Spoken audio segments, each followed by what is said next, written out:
বাবা কি এনেছে এগুলো? সব ট্যাডি বিয়ার দেখি, এনেছে। কি এনেছে? বাবা রে কি কিউট, খুব সুন্দর।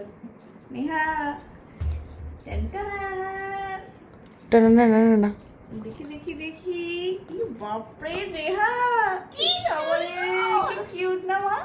হ্যাঁ আমার দেখা ঘোরাও দেখি কেমন। দেখাও।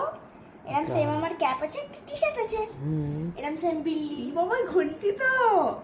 ঘন্টা টেনটারান। ঘন্টি বাপরে আপনার বাবা যে কত কিছু এনে দিয়েছে। Thank you. থ্যাংক ইউ আমি এভরিওয়ান। পুতুল টেডি খুব ভালোবাসি। তো দেখো দেখো এখানটা সাজিয়েছি, কিছু গান শুনেছে, সব এগুলো সব ঘুরে ঘুরে গেছে। তো গান শুনেছে বলে সব এলোমেলো হয়ে গেছে। যেটুকু পেরেছি মানে ঠিকঠাক করে রাখার চেষ্টা করি। গান শোনা হয়েছে বলে কিছুটা উলটপালট হয়ে গেছে। তো কেমন লাগছে তোমাদের? আবার এগুলো সাজিয়ে তোমাদের দেখাবো। এটা তো দেখেই নিলে, এগুলো সাজাবো আবার, দিয়ে তোমাদের আবার ভিডিও করে দেখাবো। ঠিক আছে? কেমন লাগলো সবাই জানিও। Thank thank you.